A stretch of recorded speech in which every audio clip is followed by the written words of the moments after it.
Salam sejahtera kepada umat Tuhan yang dikasihi Tuhan. Kita bersyukur kepada Tuhan karena sekali lagi pada hari ini kita dapat melaksanakan ibadah keluarga dan dapat pula mempelajari firman Tuhan bersama anggota keluarga masing-masing. Sebelum kita memulakan pembelajaran firman Tuhan, saya mahu mengajak saudara-saudari berdoa terlebih dahulu. Mari kita berdoa. Bapa kami yang di surga, kami bersyukur kepadamu karena mengizinkan kami beribadah dan mempelajari firman-Mu pada hari ini. Tolong sertai ibadah dan pembelajaran firman-Mu. Dalam nama Tuhan Yesus Kristus kami berdoa. Amin. Saudara dan saudari sekalian, teks Alkitab yang akan kita pelajari pada hari ini terdapat dalam kitab Injil Yohanes 15 ayat 1 sampai 8. Berbunyi demikian. Akulah pokok anggur yang benar dan Bapakulah pengusahanya. Setiap ranting padaku yang tidak berbuah dipotongnya, dan setiap ranting yang berbuah dibersihkannya supaya ia lebih banyak berbuah.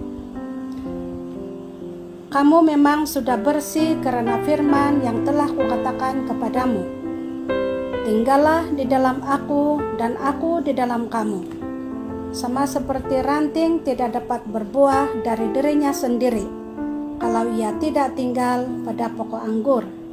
Demikian juga kamu tidak berbuah jika kamu tidak tinggal di dalam aku. Akulah pokok anggur dan kamulah ranting-rantingnya. Barang siapa tinggal di dalam aku dan aku di dalam dia, ia berbuah banyak. Sebab di luar aku kamu tidak dapat berbuat apa-apa.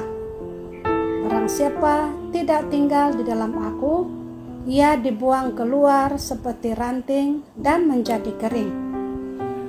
Kemudian dikumpulkan orang dan dicampakkan ke dalam api, lalu dibakar. Jikalau kamu tinggal di dalam aku dan firman-Ku tinggal di dalam kamu, mintalah apa sahaja yang kamu kehendaki dan kamu akan menerimanya. Dalam hal inilah Bapa-Ku dipermuliakan, yaitu jika kamu berbuah banyak, dan dengan demikian kamu adalah murid-murid-Ku. Sebagai makluman kepada Anda, teks yang saya bacakan tadi adalah dalam versi terjemahan baru bahasa Indonesia. Saudara-saudari sekalian, tema yang akan kita pelajari pada hari ini ialah tetap tinggal di dalam Kristus. Apakah arti tetap tinggal di dalam Kristus? Masing-masing kita mungkin ada pemahaman tersendiri tentang tema ini. Walau bagaimanapun, di sini saya akan memberi pengertian yang sangat sederhana. Pertama, kata tetap. Kata tetap membawa maksud kekal, selama-lamanya, terus-menerus, sentiasa, dan tidak henti-henti. Kedua, tinggal di dalam Kristus. Kata tinggal di dalam Kristus membawa maksud percaya kepada Kristus serta melakukan perintah-perintahnya. Ungkapan tinggal di dalam Kristus ini menggambarkan sebuah hubungan yang dekat dengan Kristus. Apabila seseorang itu tinggal di dalam Kristus, maka dia ada ketaatan kepada perintah-perintah Tuhan. Yohanes 15 ayat 10, 1 Yohanes 3 ayat 24, dan mengikuti teladan Yesus 1 Yohanes 2 ayat 6. Melalui penjelasan ini, mudah-mudahan kita dapat mengerti bahwa tetap tinggal di dalam Kristus bermaksud terus-menerus, sentiasa, selama-lamanya percaya kepada Kristus, taat kepada perintah atau kehendaknya, serta mengikuti teladannya.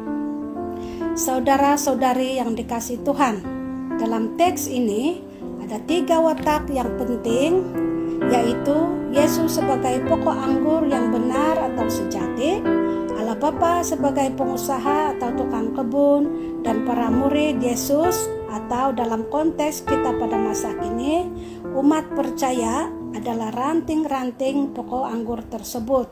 Ayat 1 dan 5. Sesuai dengan tema hari ini, saya mau katakan bahwa sebagai umat percaya, kita harus tetap tinggal di dalam Kristus seperti ranting-ranting yang harus tetap tinggal melekat bersatu dengan pokok anggur, supaya satu dapat menghasilkan buah. Ayat 4 dan 5.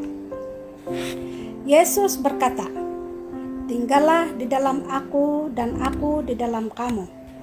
Ini merupakan perintah Tuhan Yesus supaya para murid atau umat percaya tinggal di dalamnya. Dan akibat kalau kita tinggal di dalam Dia, patuh pada perintah-perintahnya ini, maka Dia akan tinggal di dalam kita.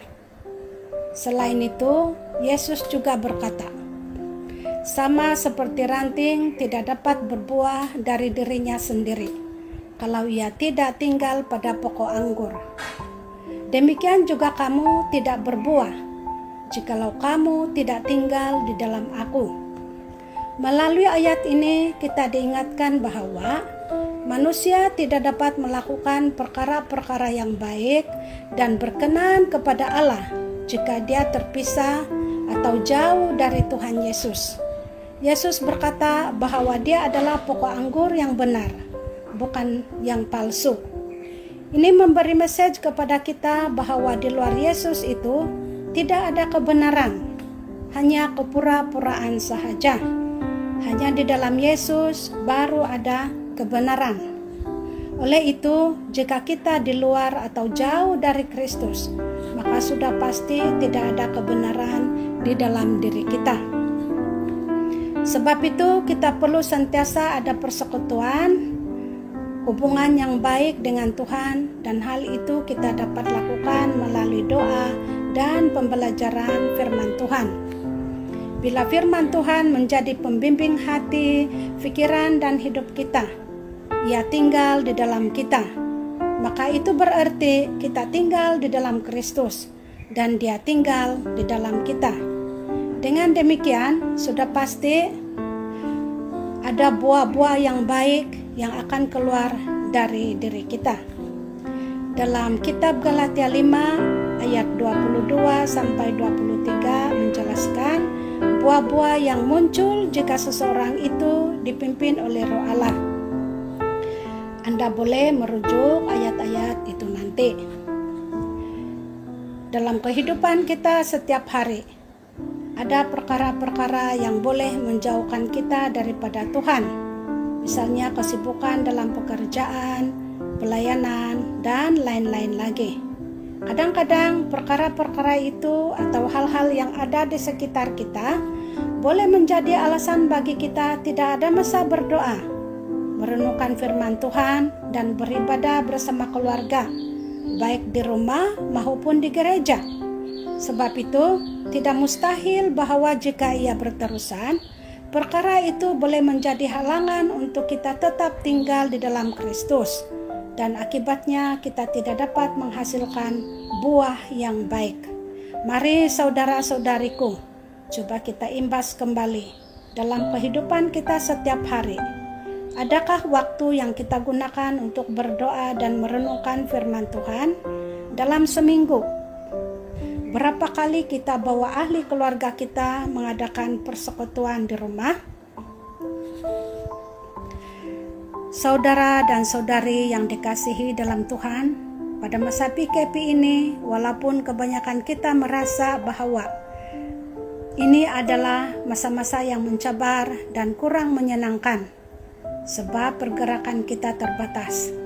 Banyak perkara dan kegiatan yang kita selalu lakukan dahulu, tetapi pada masa PKP ini, perkara-perkara tersebut kita tidak dapat lakukan. Sebab itu tidak mustahil ada yang tertekan, tetapi saya secara pribadi dapat belajar bahwa ada juga sisi positif pada masa PKP ini, di mana kita yang tidak terlibat bekerja di luar Sekarang lebih banyak masa bersama keluarga dan boleh mengadakan persekutuan bersama keluarga di rumah, yang mana selama ini mungkin kita kurang ambil berat akan perkara tersebut. Dulu kita tidak dapat mengadakan persekutuan doa di rumah karena kita sibuk, penat setelah bekerja sepanjang hari. Tetapi sekarang kita ada banyak masa untuk melakukan perkara-perkara yang boleh mendekatkan diri kita dan keluarga kita kepada Tuhan. Semoga ibadah keluarga yang selalu kita lakukan di rumah pada masa PKP ini akan menolong dan membawa kita semakin percaya kepada Tuhan, rindu dan sukacita melakukan perintah-perintah Tuhan di dalam kehidupan kita setiap hari. Dan alangkah baiknya kalau selepas PKP pun kita teruskan aktiviti yang baik ini. Dengan demikian kita dapat menghasilkan buah seperti yang Tuhan kehendaki. Dalam ayat 2 dikatakan bahwa ranting yang tidak berbuah akan dipotong, manakala ranting yang berbuah akan dikurangi daunnya dan dibersihkan supaya menghasilkan lebih banyak buah lagi. Seperti mana ranting mengalami pembersihan supaya dapat berbuah lebih banyak lagi. Demikian pula halnya dengan umat percaya harus terus-menerus dibersihkan daripada perkara-perkara yang boleh menghalang dia untuk berbuah. Bagaimanakah pembersihan itu dilakukan? Yesus mengatakan bahwa dia sudah membersihkan para muridnya dengan firman, di mana dia selalu menasihati mereka, menegur dan memperingatkan mereka. Kita pada masa kini pun mengalami hal seperti itu, di mana melalui firman Tuhan kita ditegur dan diperingatkan pada perintah-perintah Tuhan. Firman Tuhan boleh membersihkan hati, pikiran, dan niat kita yang jahat. Kita juga kadang-kadang mengalami pengalaman yang kurang baik, malah menyakitkan. Tetapi kalau kita tetap tabah dan setia kepada Tuhan pada waktu menghadapi kesukaran, maka kita akan menjadi lebih tabah pada masa-masa akan datang. Pencobaan, masalah-masalah, dan kesusahan-kesusahan yang kita alami di dalam kehidupan kita boleh menjadi suatu ujian bagi iman kita. Dalam kitab Yakobus dikatakan bahwa ujian terhadap iman kita akan menghasilkan ketekunan. Yakobus 1 ayat 3. Sebab itu, kalau seseorang itu mengalami bermacam-macam cobaan, hendaklah dia merasa beruntung. Sebab kalau kita tetap percaya kepada Tuhan pada waktu mengalami cobaan, akibatnya kita akan menjadi tabah. Yakobus 1 ayat 2 hingga 3. Ranting anggur yang mengalami pembersihan akan menghasilkan buah yang lebih banyak. Demikian juga umat percaya yang tetap tinggal di dalam Yesus pada waktu mengalami pembersihan akan menghasilkan buah yang lebih banyak lagi. Seterusnya, doa dikabulkan ayat 7. Apabila kita tetap bersatu dengan Yesus, tetap tinggal di dalam Yesus, dan firman atau ajarannya ada di dalam hati kita, maka Bapa akan mengabulkan doa kita. Saudara dan saudari yang dikasihi Tuhan, ketika kita membaca ayat 7 ini, pasti kita gembira, karena kita boleh minta apa sahaja yang kita kehendaki, dan Tuhan akan memenuhi permintaan kita. Tetapi jangan kita lupa apa yang dikatakan di awal ayat 7, bahwa kalau kita tetap tinggal di dalam Yesus pada waktu kita mengalami pembersihan dan pada saat kita sudah dibersihkan dan buah-buah atau perkara-perkara baik mula kelihatan di dalam diri kita, janganlah kita merasa bangga dan merasa bahwa sekarang kita hebat dan merasa tidak perlu lagi datang dan bergantung kepada Tuhan. Marilah menaruh seluruh pengharapan kita kepada Tuhan, sama ada pada masa terbaik dalam kehidupan kita maupun pada masa terburuk dalam kehidupan kita.